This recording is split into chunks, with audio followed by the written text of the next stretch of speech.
di tempat ini, dan saya percaya saudara semua adalah saudara yang diberkati oleh Tuhan.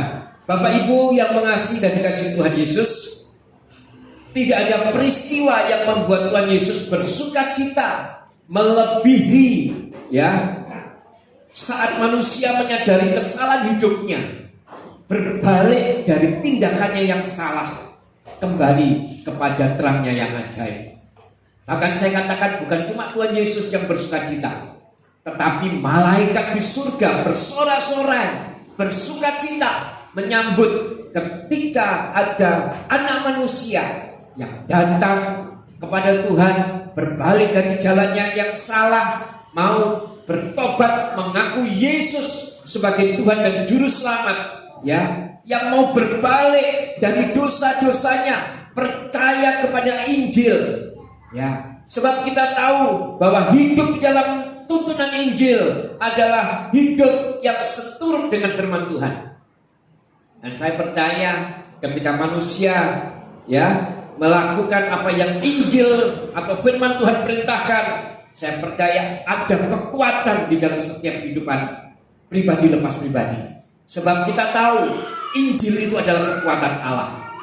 Oleh sebab itu pagi hari ini mari kita sama-sama sebagai orang yang sungguh-sungguh mau hidup berbalik dari segala dosa-dosa kita dan percaya kepada Tuhan Yesus, percaya kepada pemberitaan Injil.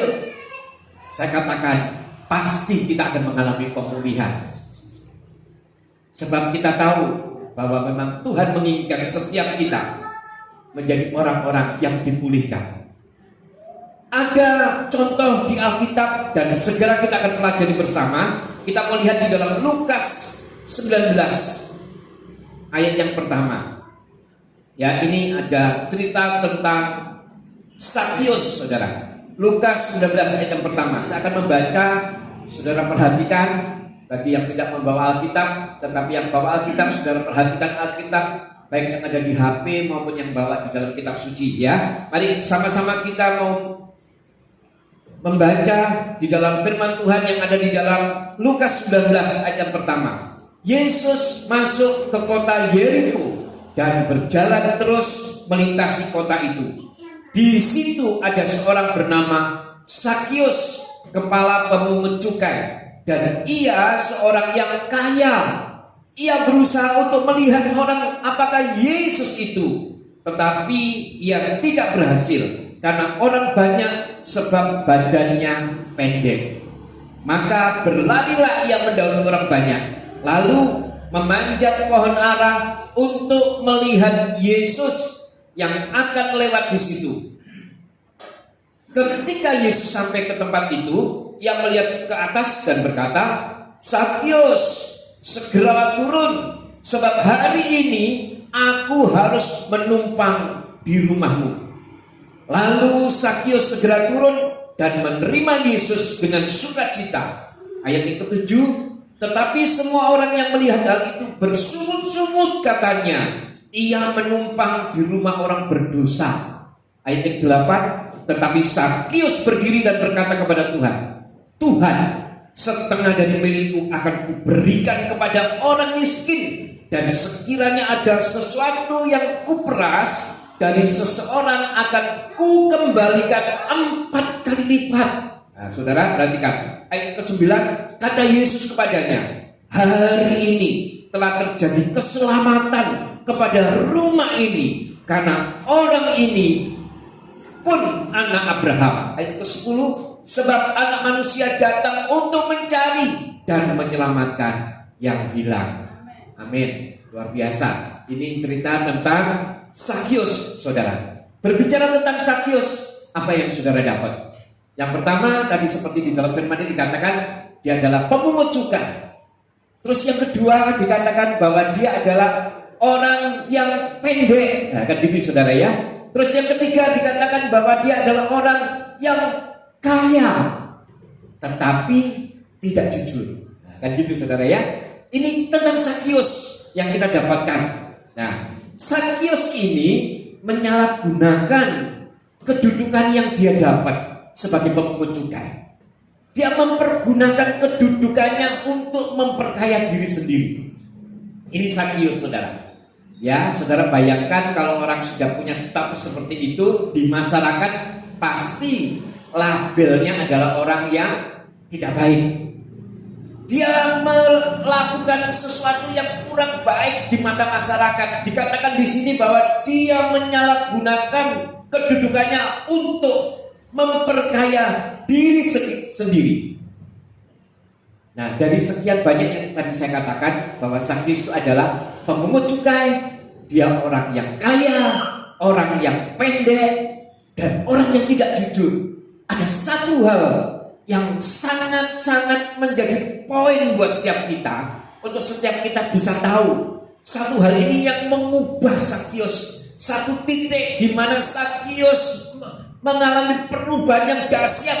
Ya, kita lihat di ayat yang ketiga, saudara. Ya, dikatakan di sini, dikatakan seperti ini ya. Saya mau baca kembali. Ia berusaha untuk melihat orang apakah Yesus itu.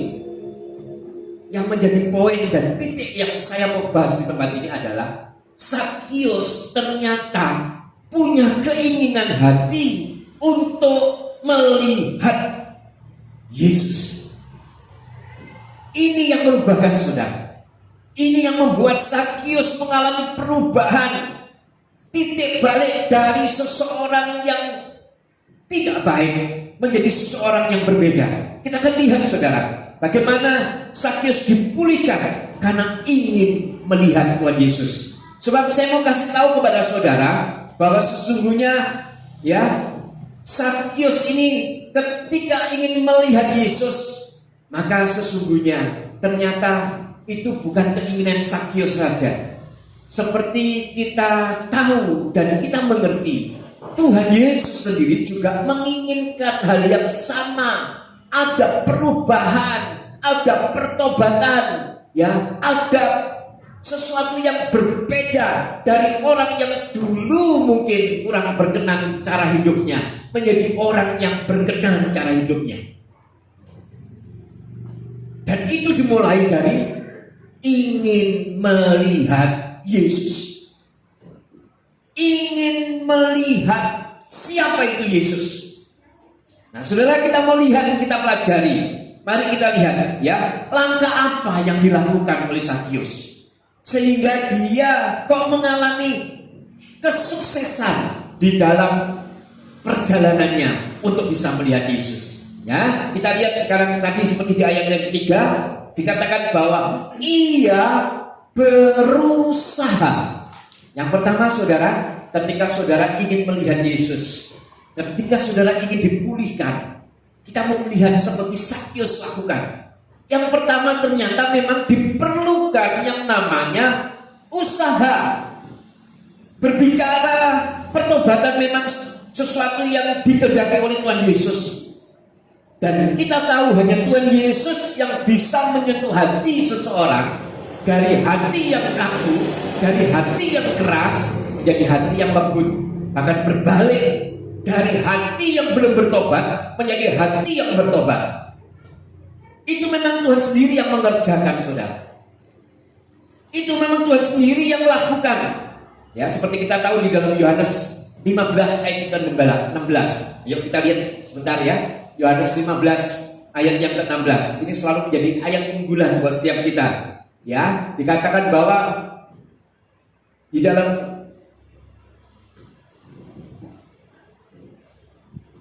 Yohanes 15 ayat yang ke-16 dikatakan seperti ini.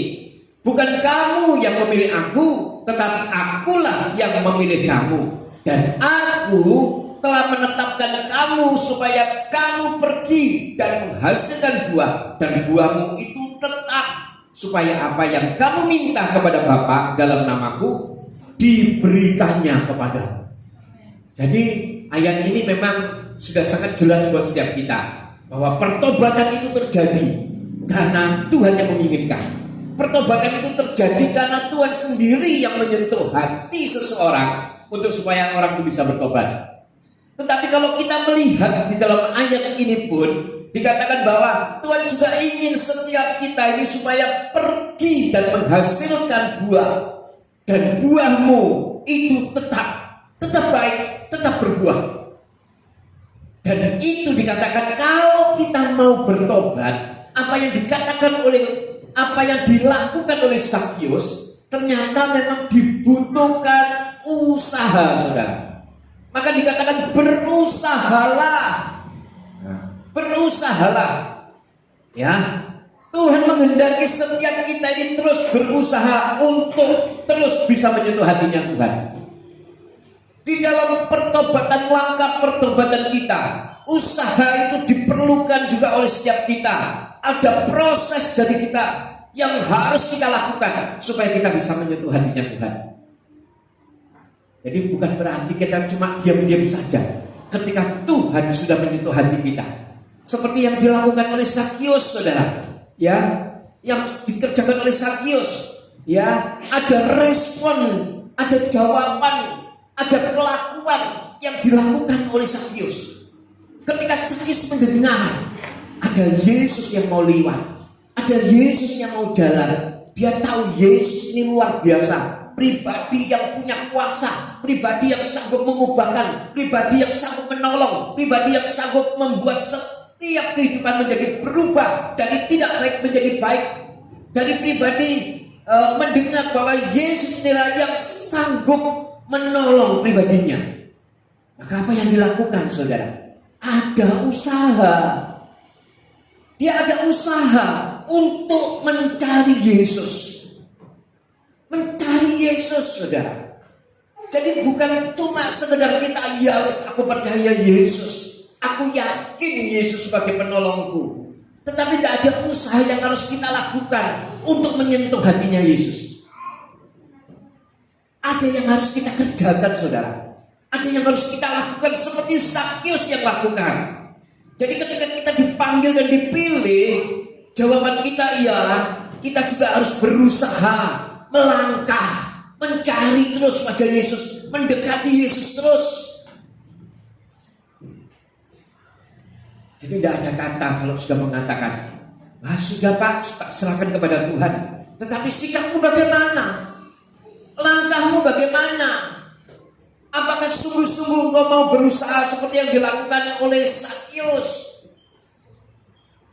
Karena saya mau kasih tahu kepada saudara, berusaha itu berarti sadar akan panggilan Tuhan, sadar akan pilihan Tuhan, sadar akan anugerah yang Tuhan berikan buat hidup kita.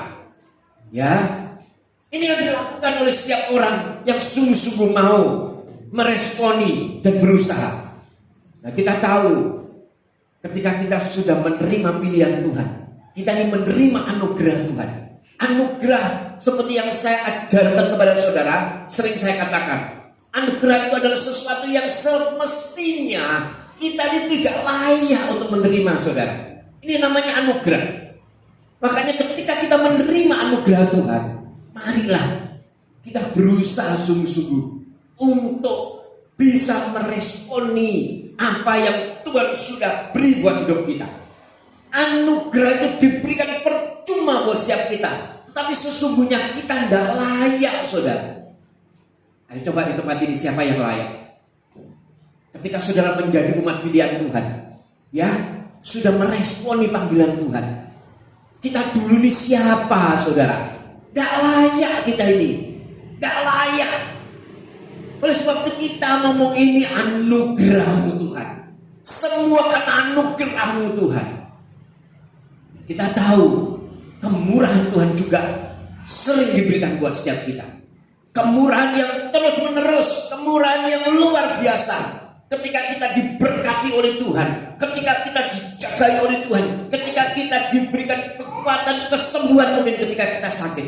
Ini kemurahan Tuhan. Ini kemurahan Tuhan. Ketika saudara diberkati, itu kemurahan Tuhan.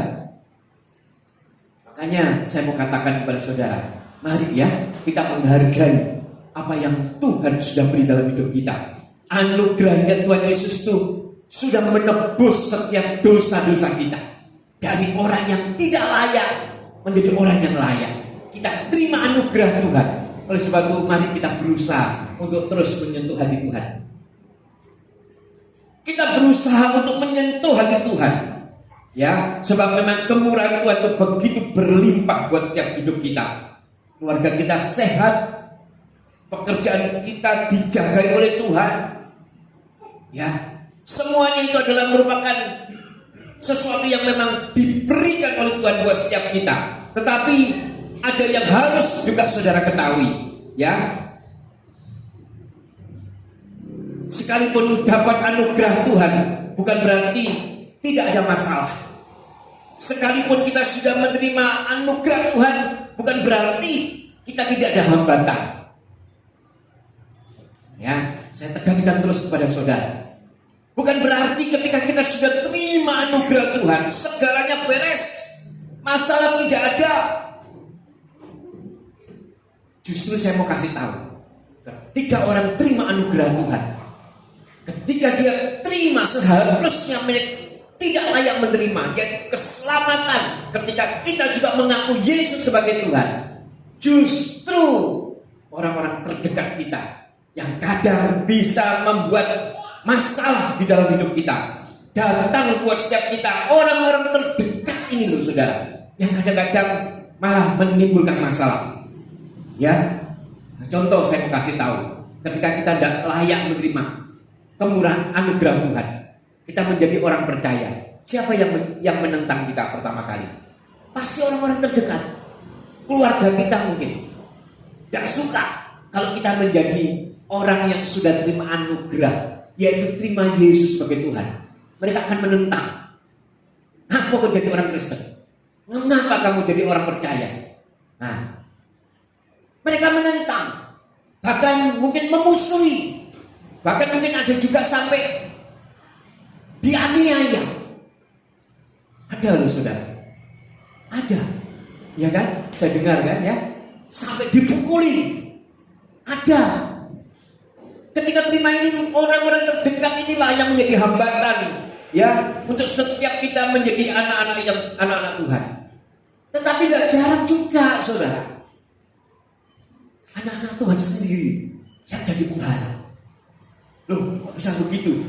Saya mau katakan kepada saudara, saat ini anak-anak Tuhan yang sudah terima anugerah dari Tuhan, banyak yang tidak meresponi. Mereka yang gampang terima, akhirnya mereka hidup sembarangan, mereka hidup tidak sesuai dengan kehendak Tuhan. Akhirnya inilah yang menjadi batu sandungan buat orang-orang yang baru terima anugerah Tuhan. Nah, orang Kristen yang hidupnya kok gitu kok, gak karu-karuan, amburadul, gak kasar tuh ruwet, suaranya fals, di mana-mana terdengar tidak enak. Dan hati-hati saudara. Oleh sebab itu Tuhan kan mengatakan buat kita, hendaklah kita menjadi terang di tengah-tengah dunia yang gelap ini. Maka saya katakan kepada saudara, ketika saudara meresponi panggilan Tuhan, ketika saudara berusaha, ada sesuatu hambatan memang terjadi ketika menjadi anak Tuhan, dan hambatan itu sendiri juga terjadi kepada diri Sakyus. Kalau kita lihat, ya, ayo kita balik lagi di dalam Lukas 19 ayat ketiga, ya, dikatakan di sini, ia berusaha untuk melihat orang apakah Yesus itu, tetapi ia tidak berhasil. Karena apa saudara? Orang banyak, sebab badannya pendek. Loh saudara, Sakyus ini juga tahu, mengerti, dia mau bertobat, dia ada usaha. Tetapi ternyata yang menjadi penghalang adalah orang-orang di sekitar Yesus. Nah saudara, sekitar Yesus ini menghalangi Sakyus untuk datang mendekati kepada Yesus. Nah, ini gambaran buat setiap kita saudara. Ayo, setiap kita, sudahkah kita menjadi orang-orang yang benar-benar menjadi berkat buat sesama kita, terutama buat orang-orang yang baru terima anugerah Tuhan. Orang yang terima anugerah Tuhan perlu kita bimbing saudara, perlu kita didik, perlu kita beri contoh yang baik. Ya, ini yang harus kita lakukan saudara. Harus berusaha ketika kita sudah terima anugerah itu. Ya, seperti kita lihat sekarang saudara di Ibrani 12 ayat yang ke-14. Ibrani 12 ayat yang ke-14. Nah, yang diusahakan apa ini? Kita lihat saudara. Berusahalah hidup damai dengan semua orang, dan kejarlah kekudusan, sebab tanpa kekudusan tidak seorang pun akan melihat Tuhan. Jadi ketika kita sudah terima anugerah Tuhan, ada usaha yang harus kita kerjakan. Usaha yang harus kita kerjakan itu adalah usaha yang benar-benar harus kita usahakan dengan sungguh-sungguh. Bahkan dikatakan di sini, haruslah kita berusaha untuk hidup damai dengan setiap orang. Semua orang kita harus hidup damai, termasuk orang-orang yang membenci kita, termasuk yang menjadi penghalang-penghalang dalam hidup kita. Ketika kita sudah terima Yesus, kita terima anugerah Tuhan, yang harusnya kita tidak layak terima anugerah Tuhan. Kita dimusuhi oleh orang-orang, bahkan kita mungkin dijauhi oleh orang-orang. Tidak masalah, tetap kita harus berusaha untuk menjadi orang-orang yang baik kepada orang-orang yang berbuat jahat kepada setiap kita. Amin, saudara. Harus kita lakukan ini, saudara, ya. Ini yang langkah yang pertama. Nah, kita lihat sekarang langkah yang kedua yang dilakukan oleh Zakius. Kita lihat di dalam Lukas 19 ayat yang keempat. Nah, ayo saudara, kita lihat. Maka berlarilah Zakius mendahului orang banyak. Nah, ini poin yang harus kita tangkap, saudara, ya. Kita lihat Zakius, di mana dia mencari Tuhan, dia ingin bertemu Tuhan. Yang dia lakukan adalah berlari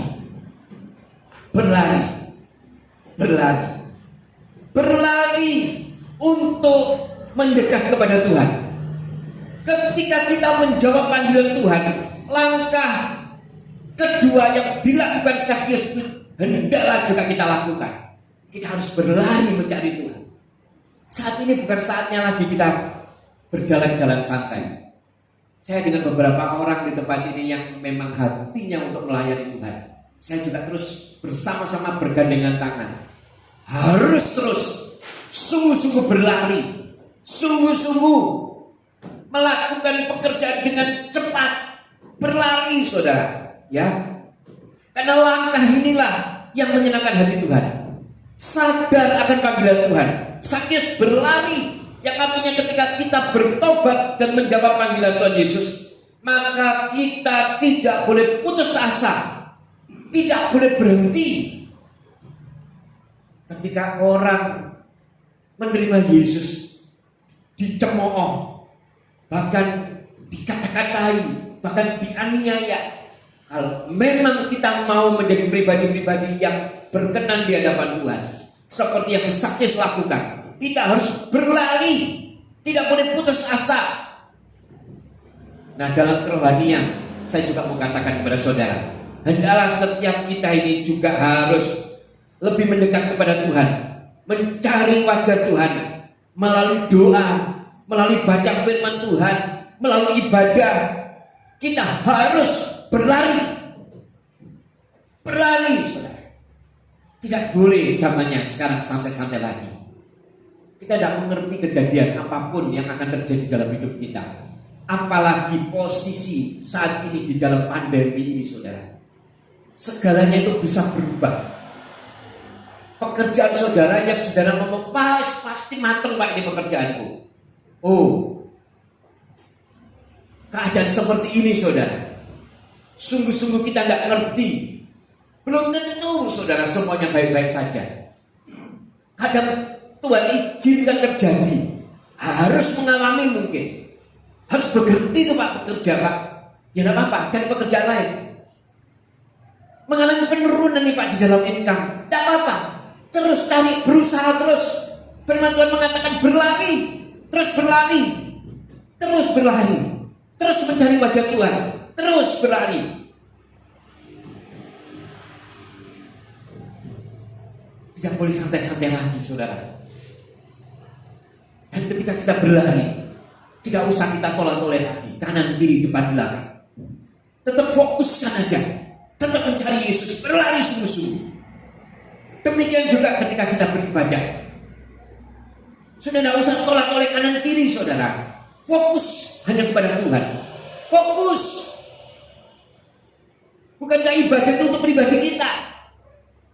Bukankah mencari Tuhan itu untuk pribadi kita? Kita harus sungguh-sungguh. Sebab apa yang kita lakukan itu berguna untuk diri sendiri. Saya berdiri di tempat ini mengajak setiap kita. Saya juga memotivasi hidup saya secara pribadi untuk sungguh-sungguh kepada Tuhan. Karena saya tahu, saudara, perjalanan kehidupan seseorang itu saat ini tidak bisa dipastikan dengan main matematika. Kalau 2 tambah 2 pasti 4.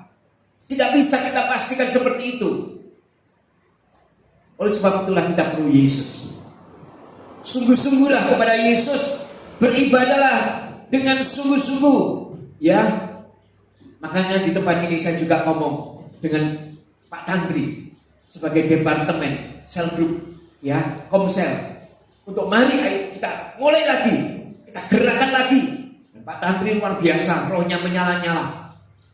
Beliau juga sangat mensupport, bahkan mendorong setiap kita untuk kiranya kita mau sungguh-sungguh mencari Tuhan. Karena saya yakin di dalam perkumpulan orang percaya, di dalam perkumpulan orang-orang yang mengasihi Tuhan, saudara akan dipuaskan. Maka saudara pasti akan mengalami berkat Tuhan yang tercurah lewat semua yang kita lakukan ketika kita memuji, menyembah, mensiarkan firman Tuhan. Ya, Tuhan hadir. Dan Tuhan akan tahu apa yang menjadi, ya, keperluan saudara. Oleh sebab itu, marilah sungguh-sungguh menjadi pribadi yang mau berlari, ya, pribadi yang sungguh-sungguh punya kehausan seperti yang dilakukan oleh Daud. Kita lihat di dalam Mazmur 42 ayat yang kedua.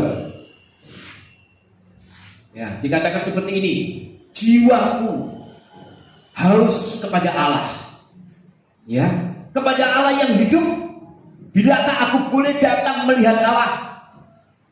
Ada sikap yang baik, sikap yang positif, sikap yang berlari kepada Tuhan dengan mengatakan jiwaku haus akan Allah.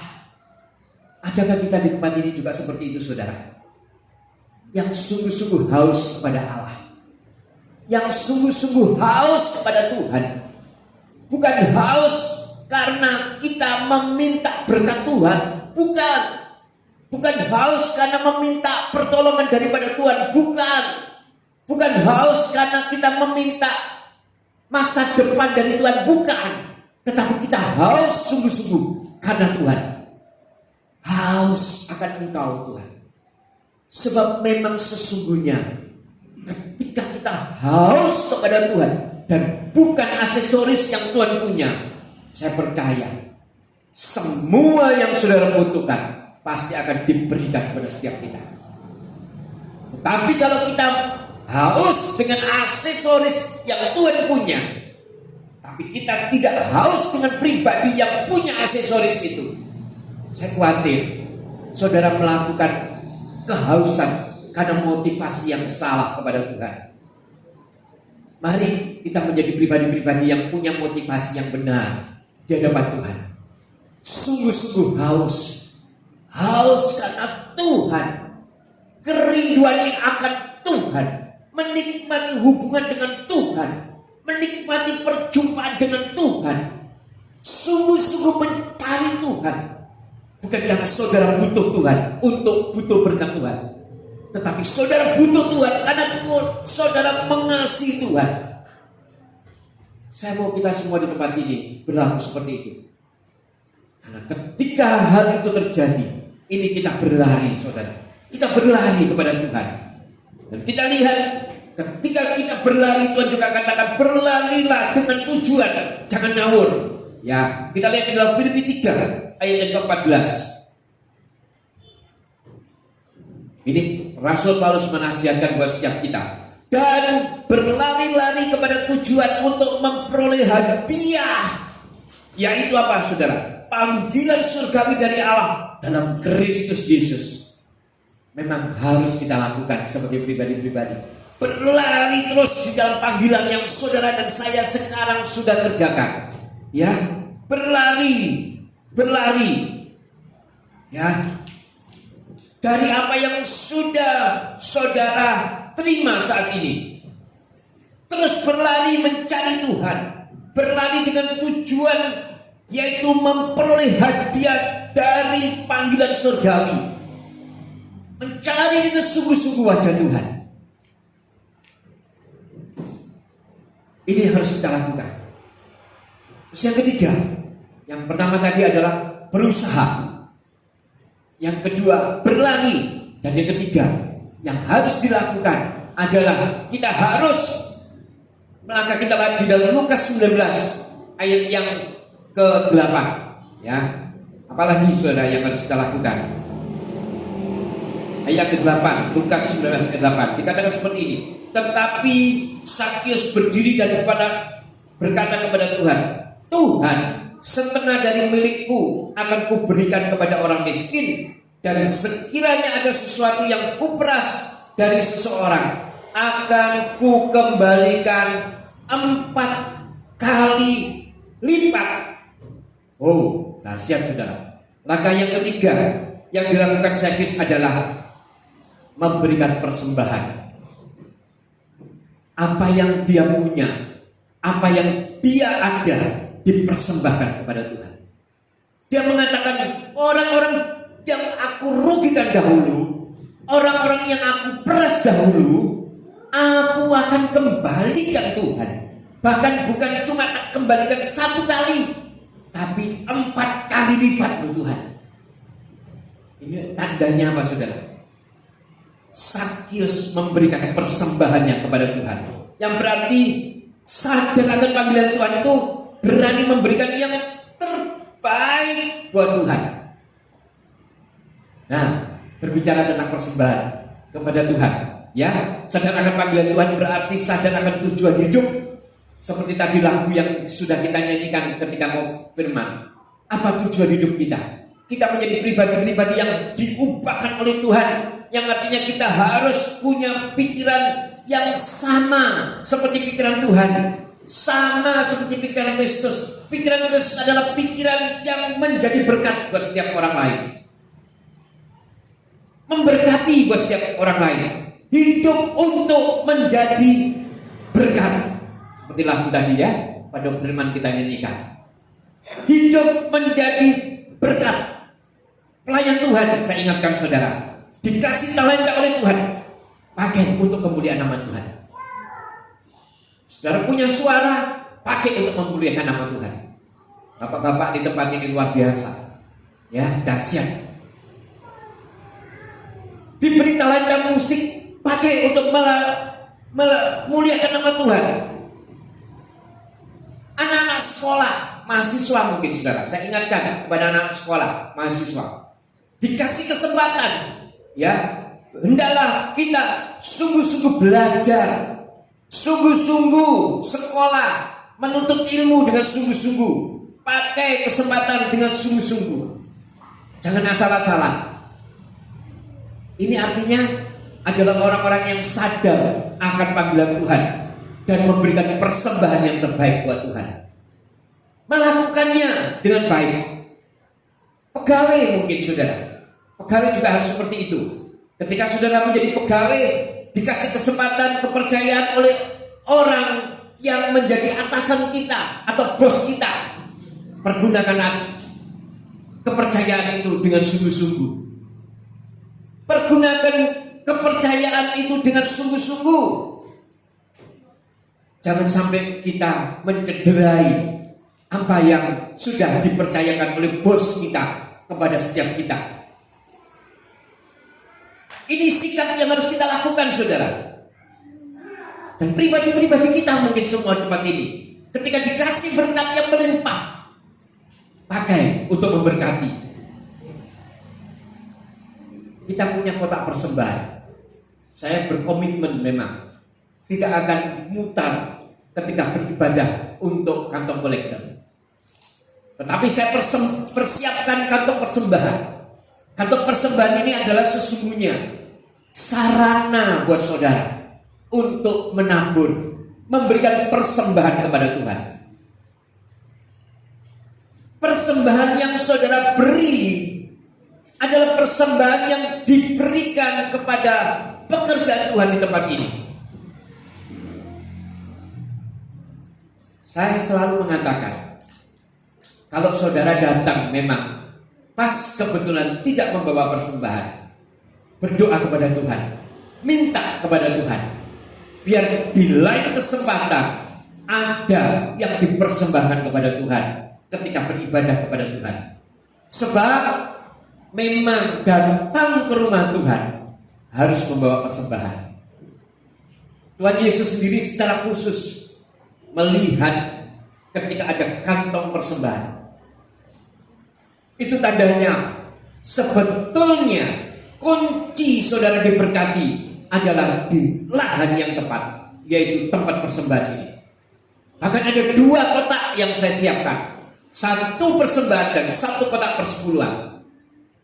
Saya selalu mengatakan kepada saudara, ketika saudara mau terbebas dari setiap persoalan ekonomi mungkin, karena kalau saudara katakan memberikan persembahan kepada Tuhan tanpa motivasi, ketika ekonomi saudara mengalami sesuatu yang tidak baik mungkin, saudara, saya mau kasih kepada setiap saudara, tetaplah menabur, tetaplah memberi persembahan kepada Tuhan.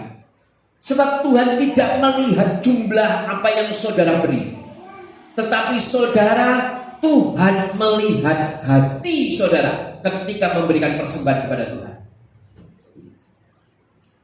Persembahan harus saudara lakukan. Persepuluhan disediakan, kantong persembahan diberikan kepada saudara, kotak persembahan. Mari sama-sama kita pakai itu, saudara. Kita pakai itu sebagai lahan untuk setiap kita bisa mempersembahkan kepada Tuhan. Ya, jangan kita menjadi kaya dulu, baru kita mau memberi persembahan. Ini tindakan yang salah, saudara. Jangan tunggu kita diberkati oleh Tuhan dulu, baru kita mau memberikan persembahan. Kalau saudara punya prinsip seperti itu, saya katakan motivasi kita akan salah di hadapan Tuhan. Jangan tunggu itu, saudara. Justru dalam keadaan kekurangan, kita harus bisa berkorban, memberi kepada Tuhan, mempersembahkan kepada Tuhan. Itu menyentuh hati Tuhan. Saya bukan sebagai hamba Tuhan yang tegal, saudara. Saya mau katakan, secara pribadi, saya kepingin saudara ini mengalami pemulihan total. Tetapi saudara juga harus mengerjakan apa yang bisa saudara kerjakan. Hukum tabur tuai itu berlaku, saudara. Bahkan dikatakan kepada setiap kita, ya, apa yang dapat kita lakukan, haruslah kita lakukan. Bahkan kalau kita lihat sekarang, saudara, di dalam Mazmur 126, Mazmur 126 ayat yang kelima. Nah, ini saya mau kasih tahu kepada saudara. Mazmur 126 ayat kelima. Demikian firman Tuhan. Orang-orang yang menabur dengan apa, saudara? Mencucurkan air mata akan menuai dengan bersorak-sorai. Ayat ke-6, saudara. Ayo, ke-6. Orang yang berjalan maju terus berjalan dengan menangis sambil menabur benih, pasti pulang dengan sorak-sorai sambil membawa berkas-berkasnya. Ini firman Tuhan. Bahkan firman Tuhan mengatakan, orang yang suka menyebar harta tidak akan kekurangan. Jadi kalau saudara mengatakan, tunggu ya, aku kalau sudah punya uang banyak, aku akan memberikan persembahan. Tunggu ya, kalau aku sudah diberkati, aku akan memberikan persembahan. Tunggu ya, kalau aku sudah diberi uang oleh Tuhan, aku memberi persembahan. Ini sikap yang tidak tepat. Justru keadaan sekarang, saudara, sedang kekurangan, mungkin sedang mengalami pergumulan, sedang mengalami sesuatu yang tidak baik dalam hidup kita. Tetaplah menabur, tetaplah menabur. tetap lakukan pekerjaan apa yang Tuhan perintahkan. Lakukan, lakukan, lakukan. Ketika saudara lakukan, firman Tuhan mengatakan, menabur dengan mencucurkan air mata, terus berjalan di dalam terangnya Tuhan, terus menabur, terus berjalan, terus menabur, terus berjalan, pasti akan menuai, pasti akan pulang dengan membawa berkas-berkasnya. Ini menandakan apa, saudara? Menandakan setiap kita, ketika kita memberikan persembahan kepada Tuhan, ketika kita merasa aku sendiri kurang lu Tuhan, aku sendiri ini butuh lu Tuhan, tapi ketika kita memberikan kepada Tuhan, Tuhan pasti tidak akan tinggal diam. Saudara ingat cerita janda Sarfat? Dia memberi dengan kekurangannya, tetapi ketika itu dilakukan, maka berkat Tuhan tercurah dengan dahsyat. Mari saudara kita melangkah dengan sungguh-sungguh. Ya, seperti yang saya katakan, walaupun saya tidak mengedarkan kantong kolekta, tapi saya persiapkan Tuhan sebagai gembala di tempat ini. Ada kotak, lakukan. Ini sarana untuk saudara diberkati, sarana saudara untuk menabur. Ini adalah ladang yang tepat yang saudara harus kerjakan. Ketika kita melakukan itu, saya percaya kita akan menjadi pribadi-pribadi yang akan sadar akan panggilan Tuhan, sadar akan tujuan hidup.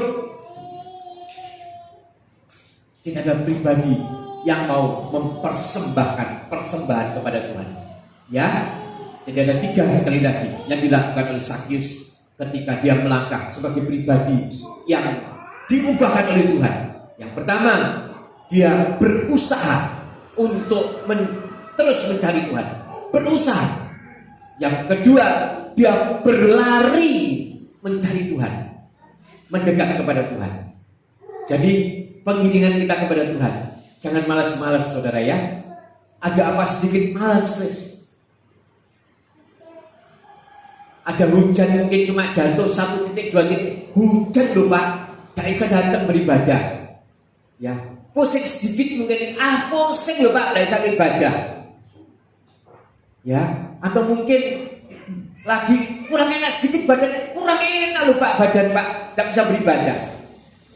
Saya mau katakan kepada saudara, hendaklah kita mengambil sikap seperti Sakyus. Kalau saudara mau mengalami pemulihan,